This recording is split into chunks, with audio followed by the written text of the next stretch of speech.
क्या कृष्ण अमेरिका में नहीं पैदा हो सकता था? कैरेक्टर तो उसका अमेरिकन। लक्ष्मी। हर हर भोलेनाथ। आप सभी लोगों को मौनी अमावस्या की बहुत बहुत बधाई। दोस्तों, क्या आपने कभी सोचा है कि भगवान राम, कृष्ण, शिव और अन्य हिंदू देवी देवताओं का जन्म सिर्फ भारत में ही क्यों हुआ? क्या ये महज संयोग है या इसके पीछे कोई रहस्य छिपा हुआ है? क्या आपको पता है कि भगवान विष्णु की मूर्तियाँ सिर्फ भारत में ही नहीं बल्कि रूस और स्पेन में भी मिली हैं? और क्या आप जानते हैं कि मेक्सिको में भगवान गणेश की प्राचीन प्रतिमा खुदाई में मिली थी? क्या सच में प्राचीन काल में पूरे विश्व सनातन धर्म से जुड़ा हुआ था? अगर हाँ, तो फिर आज ऐसा क्यों नहीं है? आज हम इस वीडियो में जानेंगे कि आखिर हिंदू देवी देवताओं का जन्म भारत में ही क्यों हुआ और क्या कभी सनातन धर्म पूरे विश्व में फैला हुआ था? क्या आप जानते हैं कंबोडिया का अंकोर वाट मंदिर जो दुनिया का सबसे बड़ा हिंदू मंदिर है, भारत में ही नहीं बल्कि विदेशों में भी स्थित है। थाईलैंड के राजा खुद को भगवान विष्णु का अवतार मानते हैं और थाईलैंड का राष्ट्रीय प्रतीक गरुड़ भी हिंदू धर्म से जुड़ा हुआ है। मेक्सिको में संस्कृत से जुड़ा शब्द मिलता है और कहा खुदाई में भगवान गणेश की मूर्तियां पाई गई। क्या ये सही बातें हैं?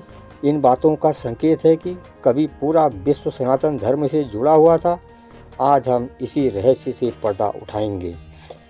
हम सभी जानते हैं कि भारत को विश्व गुरु कहा जाता है, लेकिन क्या आपको पता है कभी भारत की सीमाएं इतनी विशाल थी कि उसमें पाकिस्तान, अफगानिस्तान, नेपाल, श्रीलंका, बांग्लादेश, भूटान और यहाँ तक कि ईरान और इराक का भी कुछ हिस्सा शामिल था। सनातन धर्म की जड़ें इतनी गहरी थी कि इसका प्रभाव केवल भारत तक सीमित नहीं था, बल्कि पूरे विश्व में इसके प्रमाण मिलते हैं। आज इस वीडियो में हम जानेंगे कि हिंदू देवी देवताओं का जन्म भारत में ही क्यों हुआ और कैसे सनातन धर्म की हमारे सनातन पूरी दुनिया तक हिंदू धर्म में ज़्यादातर देवी देवताओं का संबंध भारत के ही अलग अलग प्रांतों से दिखाया जाता है। फिर वे प्रभु श्री राम हों जो अयोध्या नगरी में अवतरित हुए, या फिर लीलाधारी भगवान श्री कृष्ण जिन्होंने अवतार लेने के लिए पवित्र मथुरा नगरी को चुना। ऐसे में यह प्रश्न उठता है कि हिंदू के सभी देवी देवताओं का जन्म भारत में ही क्यों हुआ? तो इस प्रश्न का उत्तर जानने के लिए बने रहिए हमारे साथ इस वीडियो के अंत तक।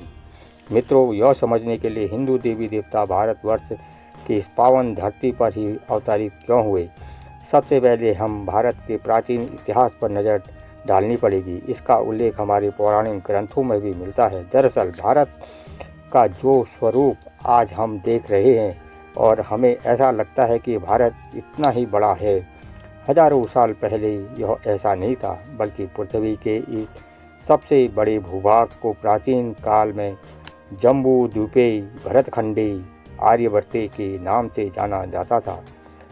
मार्कंडेय उत्तर और दक्षिण के बजाय मध्य के क्षेत्र में ज़्यादा था और उस फैलाव क्षेत्र को मेरु वंश या फिर इलाव के नाम से जानते थे।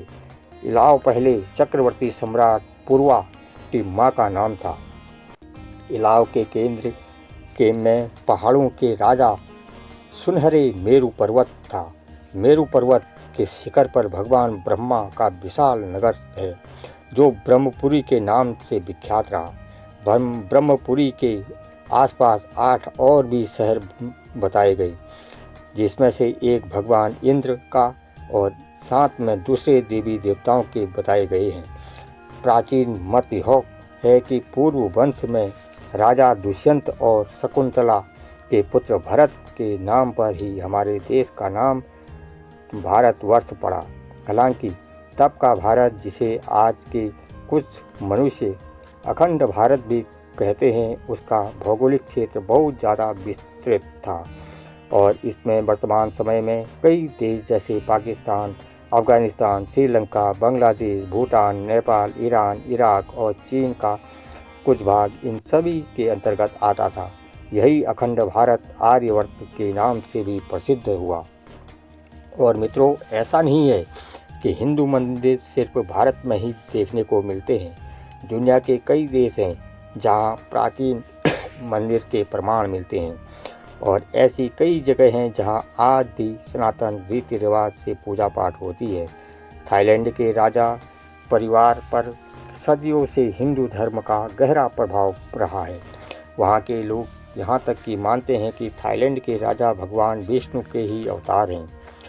सनातन भावना का सम्मान करते हुए थाईलैंड का राष्ट्रीय प्रतीक भी गरुड़ रखा गया है। इंडोनेशिया के जावा में प्रवरन मंदिर प्राचीन जावा का सबसे विशाल हिंदू मंदिर है। यह मंदिर खास तौर पर ब्रह्मा, विष्णु और महेश को समर्पित है। इस मंदिर को यूनेस्को ने विश्व धरोहर की सूची में भी शामिल किया है। मंदिर में त्रिदेव के साथ ही उनके वाहनों के भी मंदिर मिलते हैं, और ऐसा माना जाता है कि इस मंदिर का निर्माण 9वीं सदी के आसपास हुआ था। इसके अलावा बाली का पूरा तमन, सरस्वती नदी और जावा में स्थित सिंहस्थ शिव मंदिर भी मौजूद है, जो इस बात का प्रमाण है कि अखंड भारत कभी दूर तक फैला हुआ था। मित्रों, मैक्सिको तक में एक खुदाई के दौरान भगवान गणेश और मां लक्ष्मी की प्रतिमा मिली थी।